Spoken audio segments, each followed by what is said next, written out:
एक बार जोरदार तालियां जया जी और राज सर के लिए। राज सर, जया जी, आप दोनों का बहुत बहुत स्वागत है।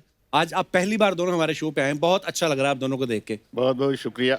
मुझे तो इतनी खुशी हो रही, खाली अर्चना जी को घबराहट हो रही है। क्यों? नहीं, आप दोनों पॉलिटिशियन भी है ना, तो ये पॉलिटिशियन से बड़ा डरती हैं। बनता भी इनका, इन्होंने भी एक किसी की कुर्सी खाई थी, उनको लगता है कि शायद कोई पॉलिटिशियन और कम एक्टर आ रहे हैं तो हमारी ना कुर्सी खा जाए, पर वो अपनी अपनी कुर्सी पे विराजमान है। अर्चना जी, आपको घबराने की जरूरत नहीं है। आइए जया जी, बहुत बहुत स्वागत है आपका। आइए राज सर, जोरदार तालियां एक बार राज सर और जया मैम के लिए। मैम, आप बड़ी प्यारी लग रही हैं। Sir thank you. मुझे तो लगता है कि आपको देखते ही प्यार हो जाता है इंसान को। ऐसे मैं मतलब ऐसे बोल रहा हूँ, मैं कभी कभी हैरान होता हूँ कि आपके सामने लोग चुनाव में खड़े कैसे हो जाते हैं। वो चुनाव लड़ने के लिए, मैं कसम से मेरे सामने ऐसी उम्मीदवार हो ना, मैं तो पार्टी का सीट छोड़ के अब वोट वाले दिन वोट भी इनको डाला हूँ। काश ऐसा होता तो बहुत अच्छा होता। राज सर, आपका मन नहीं कभी किया अपनी पार्टी छोड़ के इनकी पार्टी में चला जाए? दरअसल मैं इन्हीं के साथ था, लेकिन इन्होंने निकाल दिया मुझे तो याद नहीं है। ओह, पर सर अब आज हमारा सौभाग्य है कि आज आप हमारे शो पे आए हैं मैम। कपिल जी, इस लॉकडाउन के अंदर जी मैंने महसूस किया और एहसास किया कि मैंने आपके शो में ना आके कुछ ज्यादा नुकसान किया है। ओह सर, क्या मैं सच कह रहा हूं इस बात को, क्योंकि मेरे घर में मेरा बॉस आपका बहुत बड़ा फैन है। अच्छा जी। हाँ जी, मेरा बॉस मेरा नवासा। अच्छा, वो नाश्ता नहीं करता जब तक 1 घंटा 1.5 घंटा 2 घंटा इनका शो नहीं देखता। वाह, कितने मतलब बुद्धिमान बच्चे पैदा हो रहे हैं आजकल। कितनी अच्छी चॉइस है उनकी, देखिए। कपिल जी, एक बात मैं बताना चाहती हूँ कि हमारे काफ़ी दुनिया में फैंस होंगे, लेकिन आपको पता है कि हम सब आपके फैंस हैं। अरे मैम, बहुत क्या बात है, बहुत बड़ी बात है हमारे लिए। ये बात सच है कि इस प्लेटफॉर्म में आने के लिए सभी इंतजार करते हैं, क्योंकि आप खुशियों के जादूगर हैं आप। वाह। और इस महंगाई की समय में आप खुशियों को फ्री में बांट रहे हैं। कितनी कितनी प्यारी बातें बोल रही हैं आप। सच बोल रहे हो, ये तो सच्चाई है। और मैं ही नहीं हूँ, मेरे परिवार सभी आपके शो देखते हैं और इतना पसंद करते हैं। तो मैं हमेशा आपको बताना चाहती थी, लेकिन आपने आज मौका दिया। मैम, आपने हमें आज मौका दिया है। हम तो बड़ी देर से चाहते थे कि आप हमारे शो पे आए। तो क्या पहले तो उस फिल्म के बारे में बताइए राज सर, कैसी फिल्म है और आप दोनों क्या किरदार निभा रहे हैं उसमें? दरअसल ये फिल्म का एक जो नुआन है वो बहुत ही सीधा और खासकर पंजाबियत से बहुत जुड़ा हुआ है। अच्छा जी। कि ये बाहर रहते हैं, एनआरआईज हैं, हिंदुस्तान में पैसा वैसा कमा के आते हैं, और इनका एक बुज़ुर्गों का एक उम्मीद थी कि हम जो है यहाँ पे कुछ नेक काम करें, सिखाए थे। तो ये अपना सारा पैसा वैसा इकट्ठा करके और अपनी हवेली को गुरु गोविंद सिंह जी के नाम पर एक अस्पताल बनाना चाहते हैं। अच्छा जी। जो कुछ ऐसी लोग जो होते हैं जिनको पैसे से ज़्यादा मोहब्बत होती है, और ख़ासकर जो है रिश्तेदार ही होते हैं। ओके। तो वो रिश्तेदारों ने कुछ ऐसे हालात पैदा कर दिए कि ये पूरा का पूरा परिवार जो है उन्होंने ख़त्म कर दिया। लेकिन किसी तरीके से इनको निकाल दिया गया, और वो तमाम लोगों की जो रूह है उस हवेली में बस जाती है, और वो कोशिश करती है कि किसी भी सूरत के अंदर यहाँ पर हमारे बुजुर्गों की जो आस थी वो पूरी हो। वाह, क्या बात है, बड़ा खूबसूरत प्लॉट है सर। सर, आप दोनों ने साथ में बहुत सालों बाद शायद काम किया ना? जी। कितने सालों बाद काम कर रहे हैं आप साथ में? मुझे लगता है कि 20 साल, 18-20 साल हुए। तो आपको साथ में कोई अच्छी स्क्रिप्ट नहीं आ रही थी, या पार्टी के विचार नहीं मिल रहे थे आपस में, इसलिए नहीं साथ में आ रहे थे? विचार तो इनके साथ तो मिल रहे थे।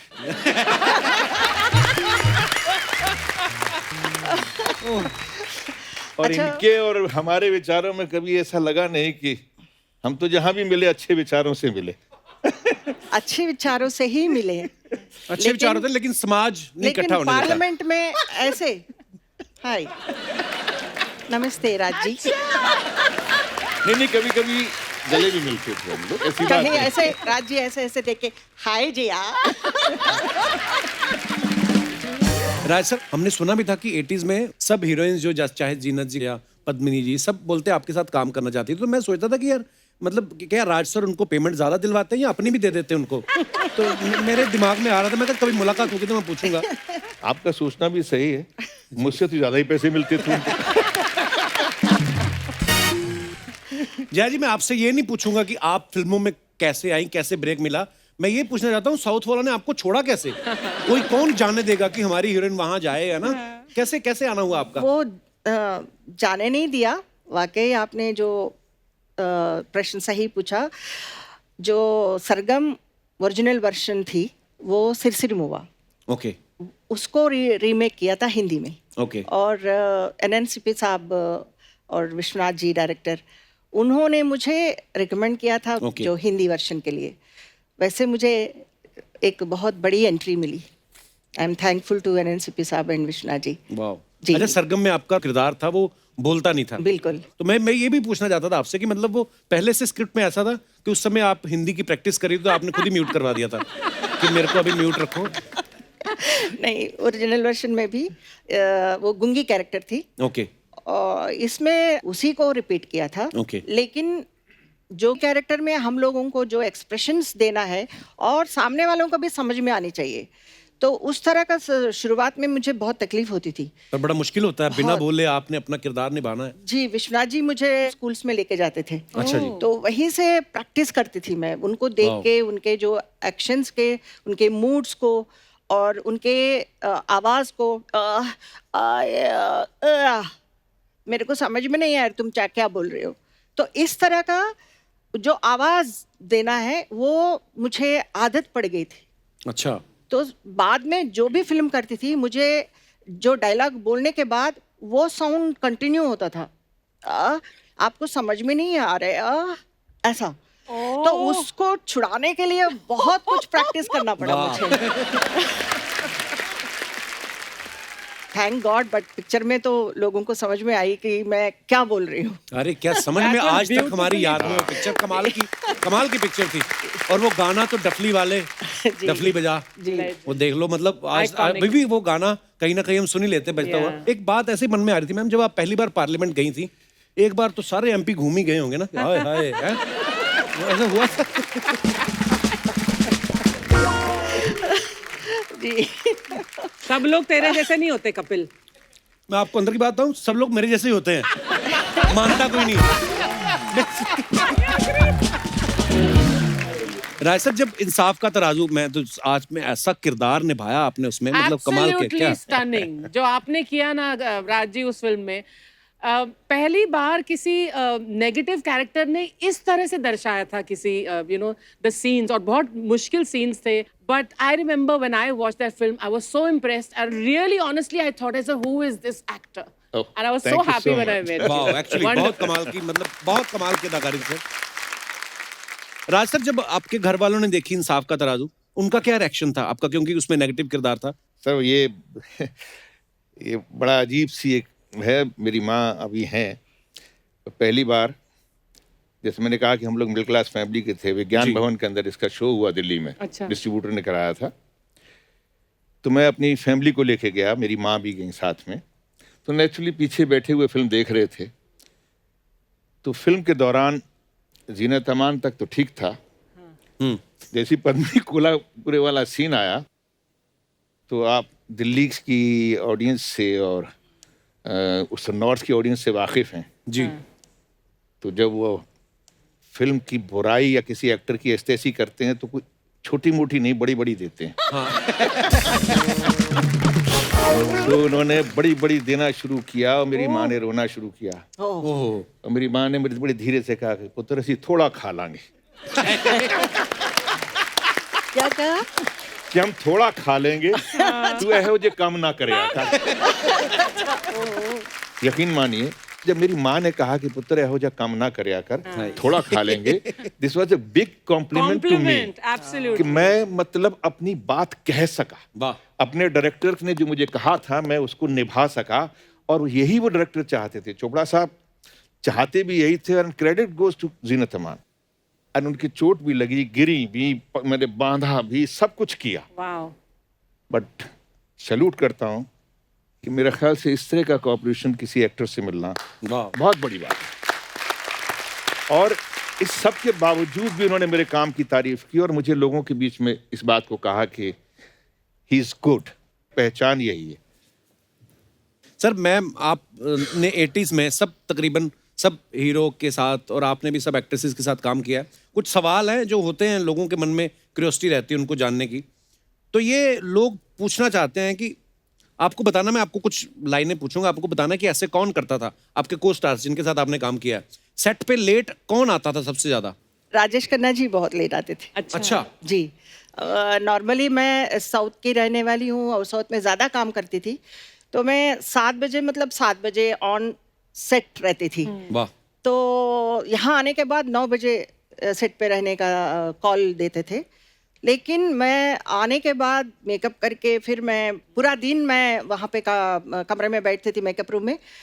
अराउंड 8 o'clock आते थे, इवनिंग 8 PM।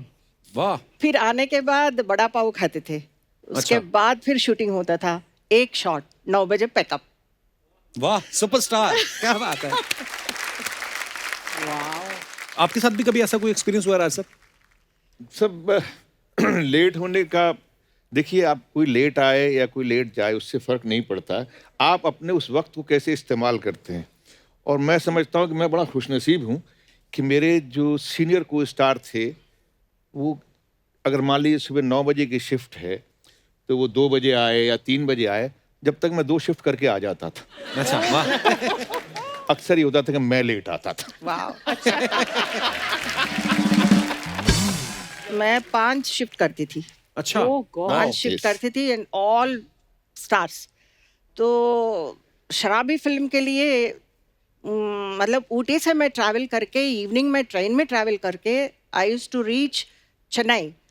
चेन्नई में मैं एयरपोर्ट में नहाती थी। वाह। नहा के मैं फ्लाइट में बैठती थी। Then I used to reach Coimbatore. Coimbatore में मेकअप फ्लाइट में करती थी। तो इस तरह मैं मतलब मैनेजमेंट करके वहाँ पे भी मतलब उनको मना नहीं कर सकती हूँ। बट साउथ में भी ऐसे ही कि टाइम पे आना है। There all big heroes, you know, icons, NTR, Rajkumar sir, ये सब।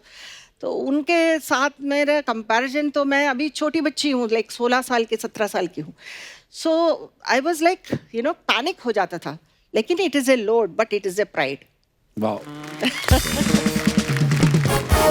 तो मैम, फ्लर्ट सबसे ज्यादा कौन करता था हीरो? बोलो। राजी वो आपकी तरफ देख रही है। She's नहीं, looking नहीं। at you. मैं बहुत शरीफ था इनके लिए। राज जी बहुत अच्छे थे। इनके लिए।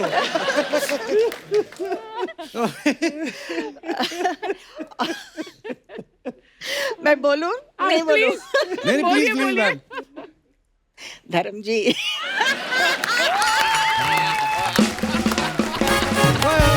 धर्म भाई, I love you.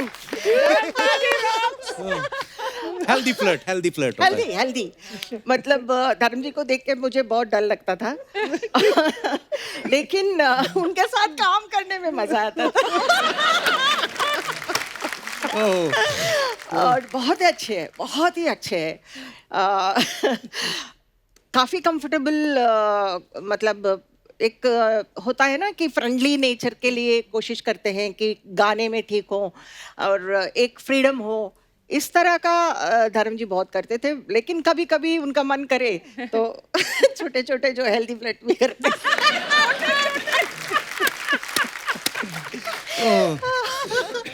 I love you धर्म जी।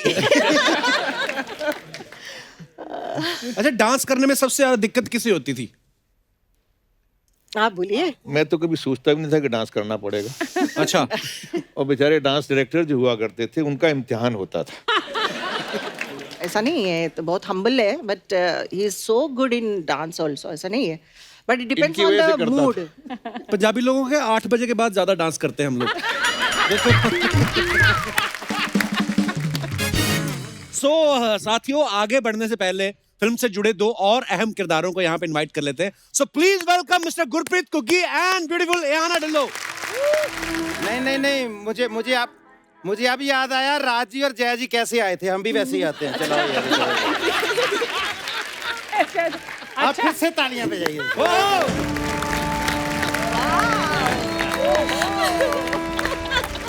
अर्चना जी सत श्री अकाल.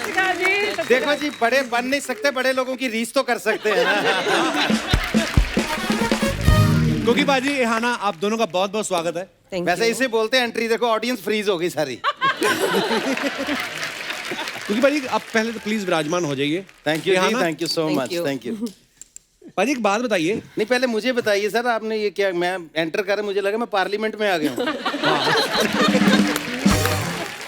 ये तो आप थोड़ा लेट आए, नहीं तो एक मंत्री और भी दिखते हैं आपको यहाँ. बाजी एक बात बताओ, एंट्री लेने को तो आप राज सर के साथ भी आ सकते थे, एहाना के साथ ही क्यों आए आप? उनका बब्बर आपको काट रहा था? ये बब्बर नहीं काट रहा था, दरअसल इनका राज है भाई, जिसके साथ मर्जी आ जाए. अच्छा, एंट्री लेने से पहले अर्चना जी बड़े मेरे कंधे पे हाथ रख के बात हो रही थी. अच्छा ना, ये करेंगे वो करेंगे. जैसे अनाउंसमेंट हुई, जयप्रदा जी को पकड़ा, निकल लिए. तो मैंने 15 मिनट एहाना की मिन्नतें की, भाई मेरे साथ ऐसे जाना तो मेरी इज्जत तभी बचेगी भाई. पाजी सही से बताना, इस फिल्म में काम करने के लिए आपने पैसे लिए या एहाना के साथ काम करने के चक्कर में जेब से दिए? अब देखो यार, पता क्या है, सच्ची बात पूछ रहे हो. एहाना अभी यंग है ना हमारे साथ, इन्होंने पहले भी काम किया है, अभी भी काम करना है. सच्ची बताऊं, आई स्वेयर टू गॉड, सिर्फ जया जी के लिए हमने इस फिल्म में काम किया है. कम पैसे में भी कर दिया. उसका रीजन बताता हूं मैं आपको जी. क्योंकि इनको हम लोग घर में जब पिक्चरें देखनी शुरू की हमने, तो हम पे जवानी आ रही थी, डैडी जी पे जा रही थी. दोनों के फेवरेट थे ये.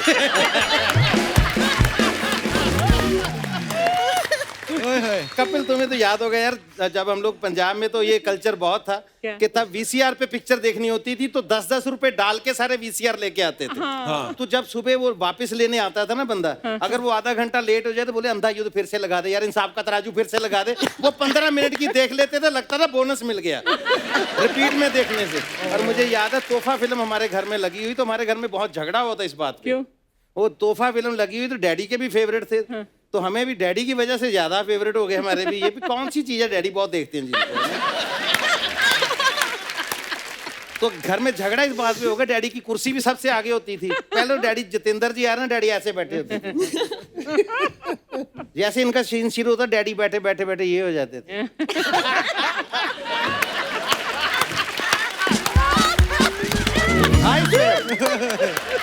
तो एक दिन तो मम्मी भड़क गई पूरा, घुस जाओ टीवी में, घुस जाओ. ये सच्चा वाकया हमारे घर का. तो जब मैंने अपने डैडी को बताया कि डैडी मुझे मौका मिल रहा है जया जी के साथ काम करने का, तो उन्होंने मुझे बुला के बहुत समझदारी से, सियानी से एक बात समझाई. उन्होंने कि बेटा, मैंने कहा पुत्र पैसे दी परवाह ना करी, काम कर ली. और मेरे डैडी ने जिस दिन आपके साथ पहला सीन था मेरा, भूत अंकल तुसी ग्रेट हो, जब हम ये कर रहे थे जी, तो उन्होंने एक क्वेश्चन आपके लिए भी भेजा था. अगर आपको, मैं तब पूछ नहीं पाया, मेरी हिम्मत नहीं हुई.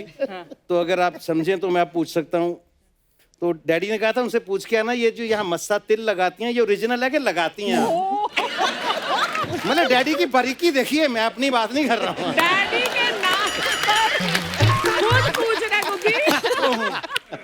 ये अब लगाती हैं या है जी? नहीं, पहले से है. चलो, मेरे डैडी को सुकून मिल जाएगा, बता दूंगा. अच्छा एहाना जी, मैंने ना एक खबर सुनी थी कहीं से कि जो विराट कोहली हैं हमारे इंडियन टीम के कैप्टन, उनका जो पीने वाला पानी है वो फ्रांस से आता है. आपको देख के लगता है आपका नहाने वाला पानी भी फ्रांस से आता है? नहीं, मैं जोक सपाट में ऐसे पूछा. नॉर्मली भी आप इतना ग्लो करती हैं कि आज मुझे देख के ब्लश कर रही हैं. नहीं, बहुत अच्छा लगा and thank you so much Kapil ji हमको इनवाइट करने के लिए. एंड ऑब्वियसली इतने सारे सीनियर्स के साथ यहाँ पे स्टेज के ऊपर बैठना मेरे लिए एक बहुत ही एक गर्व की बात है. एंड अर्चना जी एंड जो अब अगर पानी की बात करें, मैं एक्चुअली आई थिंक जीन्स में है. पंजाबी हमेशा ग्लो ही करते हैं. जैसे आपकी टी शर्ट ही ग्लो कर रही है, ऐसा लग रहा है उसके ऊपर लाइटें लगी हुई हैं. मैं तो अभी वेकेशन में था, 1-2 किलो मेरा बढ़ गया, नहीं तो मैं भी बड़ा ग्लो कर रहा था. अच्छा, मैंने ना एक चीज देखी है राज सर, आपने भी नोटिस किया होगा, स्पेशली जय जी पंजाबी फिल्मों में, कुकी पाजी इस बात के गवाह हैं, हमारे जितने भी सिंगर्स हैं सब हीरो हैं, ऑलमोस्ट सब हीरो हैं, और जितनी भी हीरोइंस हैं तकरीबन वो फॉरेन रिटर्न है।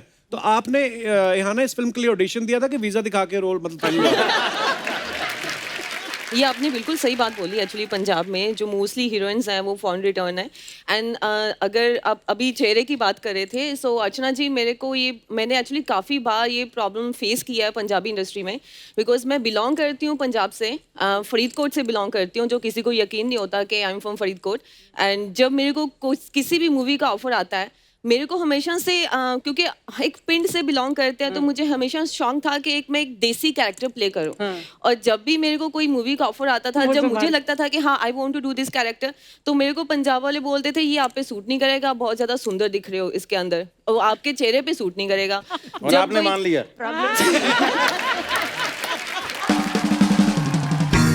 लकीली आई थिंक टाइम के साथ, एक्सपीरियंस के साथ चीज़ें चेंज हो जाती हैं। एंड अभी भूत अंकल तुसी गरेटो में मैं एक बहुत ही डिफरेंट कैरेक्टर कर रही हूँ। पहली हॉरर मूवी है मेरी, एंड जिसमें मैं भूतनी हूँ। भूतनी बनी है आप? यस। वाह, चिमट जाओ हमें।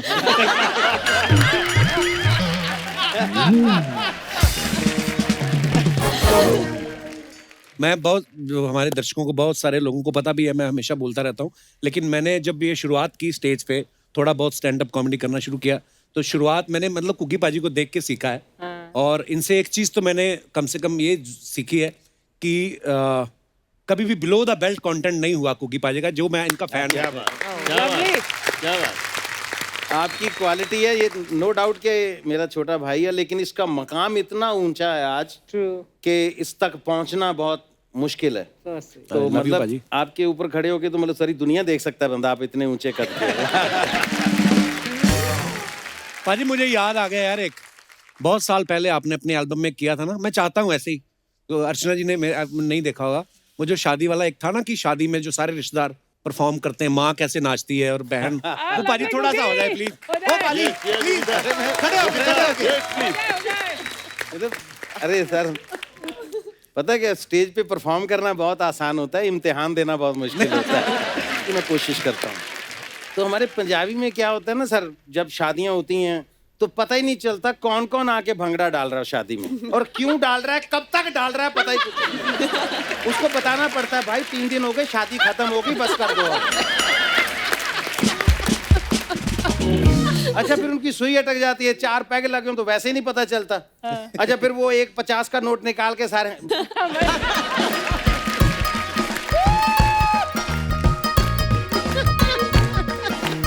दारू पी के भी इतने समझदार होते हैं, 50 के नोट से 4 शादियां देख जाते हैं, फेंकते नहीं। अच्छा, जब 4 पैग लगे हो फिर नहीं पता चलता उनको, फिर इधर से भी निकालेंगे।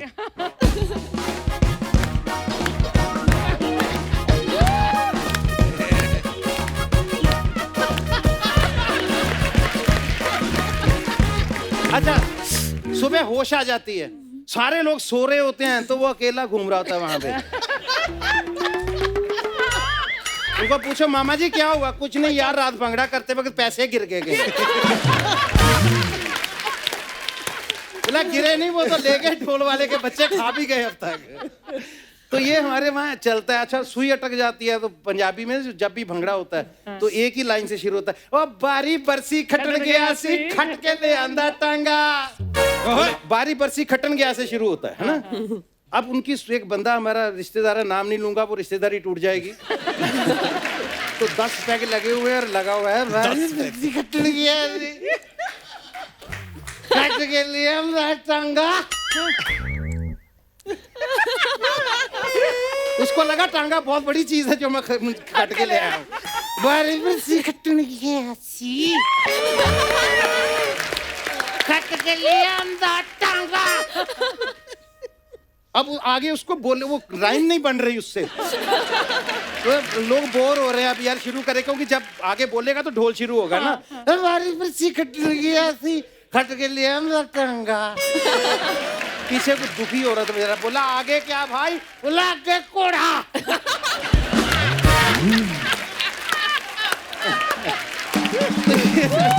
ये पंजाबियों का स्टाइल होता है, हमारी शादियों में ऐसे ही होता है। अच्छा, जब रिश्तेदार जो डांस करते हैं ना शादियों में, भंगड़ा करते हैं जो, वो ऐसे नहीं होता, उसका एक अंदर से फील होता है ये बंदा ऐसे क्यों नाच रहा है, सारे एक जैसा नहीं नाचते। अच्छा। दूल्हे की जो माँ होती है ना, उसके सर पे बोझ बहुत होता है, रिश्तेदार आ रखे हैं, सबको अटेंड करना है, कल की तैयारी करनी है, वो बुआ जी नाराज हो रहे हैं, उसको पकड़ के लाना पड़ता है, चाची नाचा आके।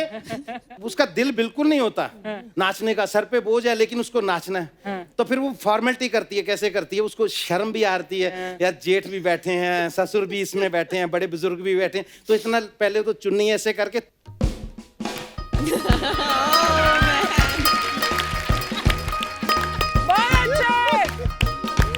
वो ऐसे शर्म के मारे थोड़ा सा नाच के निकल जाती है। अच्छा, अब लड़के के दोस्त आ गए, जेब खाली, मतलब अभी कॉलेज पास आउट किया, यूनिवर्सिटी से निकले हैं, जेब में कुछ नहीं है, डांस करना है, तो वो कैसे डांस करते थे?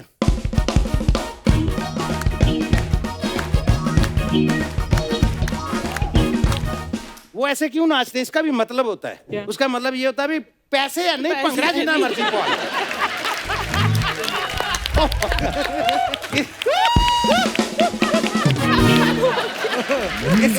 इसे बोलते हैं हंसते हंसते गिर जाना।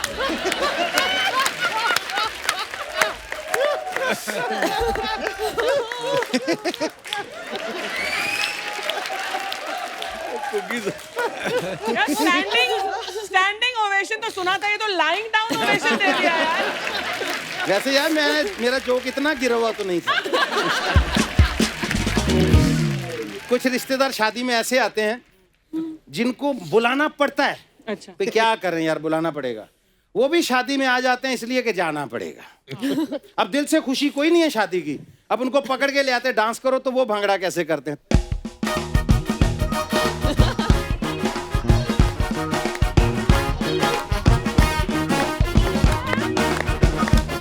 वो इसलिए ऐसे परेशान होके नाचते हैं, यार साली रुकावटें तो बहुत डाली थी, ये शादी कैसे हो गई?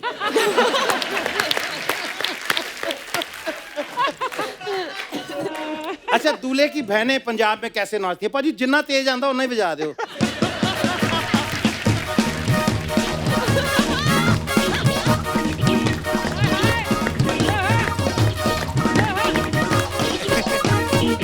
जो दूल्हे की बहनें होती हैं वो ऐसे इतने जोश से नाचती हैं। क्यों नाचती हैं? क्यों? उनको लगता है मेरा भाई मतलब शादी करके नहीं, दुल्हन लेके कहीं से जीत के लेके आया ये दुल्हन।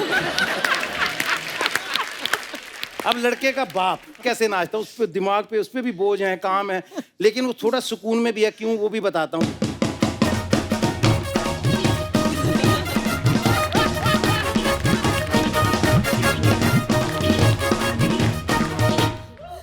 इसका ये नाचने का कारण, उसका रीजन क्या है? क्या? वो सोचता चलो यार ये भी सर पे बहुत बड़ा बोझ था, ये भी काम खत्म हो गया। क्या बात है कुकी बाजी, thank you so much. Love you बाजी, thank you so much. Thank you ji, thank you. Love you बाजी, लव यू बाजी। भूले बिसरे गीत होते हैं ना, कपिल ने मुझे वो टाइम मेरा याद करवा दिया जब मैं भी स्टेज पे ये चीजें करता था। लेकिन सच्ची यार Mind blowing. वो टाइम याद आ गया कपिल भाई का। Thank you so very much. Love you Kapil, love you. अच्छा जया मैम, पाजी आज हमारे शो पे पहली बार आई हैं, लेकिन आपको पता है आपका जिक्र होता रहता है। अभी हाल ही में जीतू जी आए थे तो उन्होंने कुछ कहा था, मैं आपको दिखाना चाहता हूँ। Please have a look. Jitu ji, हमने ना एक और किस्सा सुना है कि आपने और राजेश खन्ना साहब ने एक बार जयाप्रदा जी को और श्रीदेवी जी को एक रूम में बंद कर दिया था। क्या बात करूं, मैं उनको क्यों बंद करूंगा? नहीं उन दोनों को एक रूम में बंद करता तो कोई भी बाहर नहीं निकलता। मैं तो हमेशा बोलता था कि श्रीदेवी एंड जयप्रदा और माय ब्रेड एंड बटर। अभी ब्रेड कौन है, बटर कौन सा, वो सोच लो। वही ना। अच्छा ये किस्सा सही है? हमने कहीं से सुना था तो हमने जीतू जी से पूछा, पर ऐसा कोई किस्सा हुआ था क्या? एक ही समय शायद एंट्री हुई थी बॉलीवुड में आपकी, हिंदी फिल्म इंडस्ट्री में। जी, पहले श्रीदेवी जी की हुई थी जी। उसके बाद उनको भी गैप आया, तो फिर मैं उस गैप को एडवांटेज लेके मैं आ गई। अच्छा। जी, तो सरगम से फर्स्ट फिल्म मेरी सरगम, ओके, उससे एंट्री हुई है। और साथ में कई फिल्मों में हम दोनों जुड़वा बहन जैसे हम लोगों ने काम किया। अच्छा जी। स्क्रीन में बहुत अच्छा लगता था, बहुत मिस कर रही हूँ इस वक्त मैं श्रीदेवी को। लेकिन ऑन स्क्रीन जब कैमरा ऑन होने के बाद हम दोनों ऐसा लगता था कि एकदम सगी बहनें हैं, ये सब कभी भी जिंदगी में नहीं जुड़ अलग नहीं हो पाएंगे। जब कैमरा कट सुनने के बाद फिर हम, श्रीदेवी उस कोने पे बैठती थी, मैं इस तरफ बैठती थी, तो बिल्कुल मतलब डायरेक्टर को भी बहुत तकलीफ होती थी। और ये बात जो है जीतू जी को अच्छा नहीं लगा। जीतू जी ने क्या किया था कि लंच ब्रेक होने के बाद हम दोनों को लेकर आए थे, बातें कराने के लिए, दोनों को कॉम्प्रोमाइज़ कराने के लिए बहुत कोशिश किए, और जीतू जी फेडअप हो गए। अच्छा, तो जीतू जी ने क्या किया था, अच्छा आप लोगों को पनिशमेंट है कि 1 घंटा आप लोगों को इसी कमरे में रहना है, एक दूसरे की शक्ल देखते हुए रहना है। तो बाहर से लॉक कर दिए। अच्छा, तो हम लोगों को मतलब लंच टाइम है, भूख लगी है, लेकिन श्रीदेवी जी उस तरफ देख रही थी, मैं उस तरफ को, मतलब दोनों के चेहरे अलग अलग। 1 घंटे के बाद जीतू जी आए, दरवाजा खोले, उसके बाद अच्छा क्या हुआ, आप लोग सेट हो गए? मैंने कहा कुछ नहीं सर, आप मुझे छोड़ दीजिए। तो श्रीदेवी ने बोला प्लीज मुझे भूख लगी है, चले गए अलग अलग। जीतू जी तो परेशान हो गए, बट आई लव हर। पर एक टाइम के बाद ये बातों पे हंसी भी तो आती होगी, सोच के कि यार अब मैं ऐसा भी होता एक्चुअली था। हम लोगों को ऐसा लगता था कि हमारे लिए कोई अगर फाइटिंग नेचर हो तो वो श्रीदेवी है। उनको भी ऐसा लगता था कि अगर हम लोगों को ऑन सेट्स टैलेंट को प्रूव करना हो, एक डांस प्रूव करना हो, शॉट प्रूव करना हो, तो she is to think that ये okay, she is also like you know competition में। वाह, अब मैं अकेली हो गई हूँ। so sweet of you. पर हमारा सौभाग्य है कि आपके साथ यहाँ पे आज हम बैठे बातें कर रहे हैं और इतने मजेदार किस्से सुन रहे हैं। और ऑफ कोर्स श्रीदेवी जी, आपको हम हमेशा मिस करेंगे।